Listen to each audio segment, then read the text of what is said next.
This is an open letter to a rather spiteful individual I have had the recent displeasure of coming across, Theodore Schubat, on his recent video, Being Homosexual is a Choice.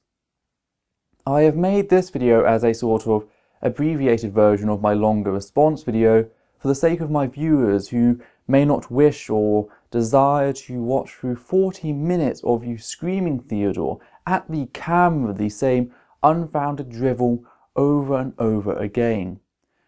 Do it! Do it! Do it! And then you have that stupid little laugh of that other deviant.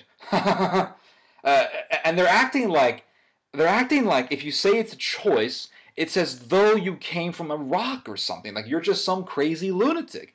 Your video comes in at the very fallacious angle from the start, even though this fallacy is observable in the examples you display. You pretend that the counter-argument, when did you choose to be straight, which is utilized to combat the assertions of the religious right, who argue that homosexuals have chosen to love people of the same sex, is actually an argument made in attempts to justify homosexuality in general. This fact is false. As I just explained, it is a response to a fallacious premise brought forward by people such as yourself, i.e. that heterosexuality is the norm or it's natural, whilst homosexuality is not and it's chosen. The truth is, a lot of things are not a choice. Love, hunger, lust, all these things are, at their basis, good things. There are also, however, darker sides to humanity. Some, like murder, stand on their own, whilst others, such as paedophilia and rape, extend upon otherwise unproblematic aspects of human nature.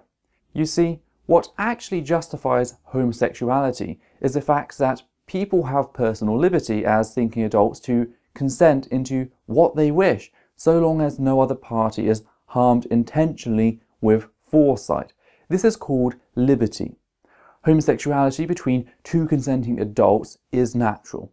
It isn't a changeable aspect about a person's identity either, but what makes it okay is the fact that it harms nobody, as psychology and sociology have proven time and time again. You may not like these facts, but they are just that, facts, and ones which you cannot keep pretending do not exist.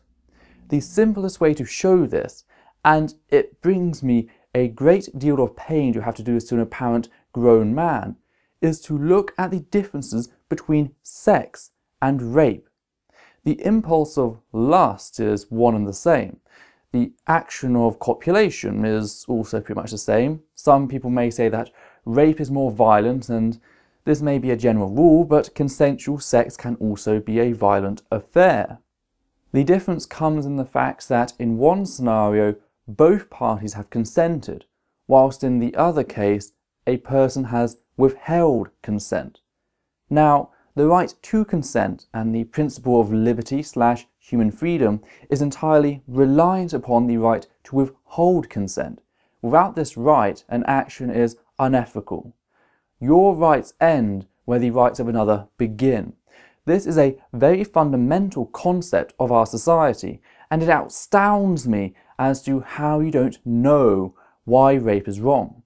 Homosexuality, heterosexuality, bisexuality, pansexuality, and all forms of sexuality that form around consenting adults are ethical for this reason.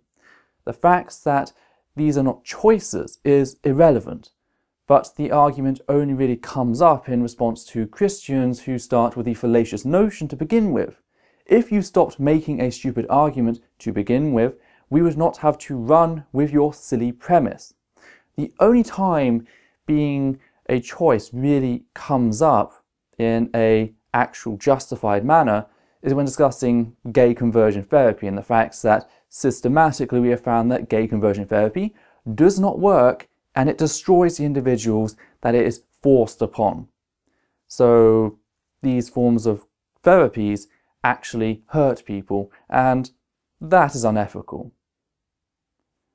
Paedophilia, rape, murder, whether there is a psychopathological reason for these actions or not, or whether a person's impulses or if they fought it out, etc., in the standard manner, doesn't justify what they have done and the harm they have done.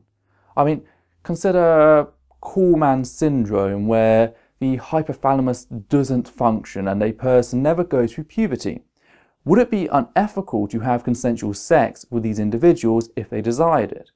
For this reason, or with the fact that they have the cognitive functioning at a degree developed enough to offer informed consent, override this issue? So it's all about informed consent, not whether it's a choice or not.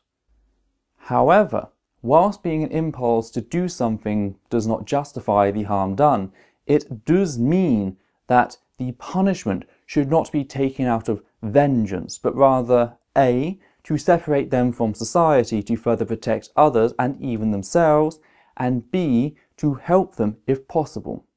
This is why I can never stand capital punishment. Even people like Anders Breivik, who committed atrocities thanks to the set of backward beliefs, do not deserve capital punishment.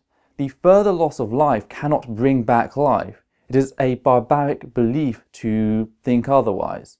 He can live the rest of his days, yet under restrictions that ensure the safety of everyone else.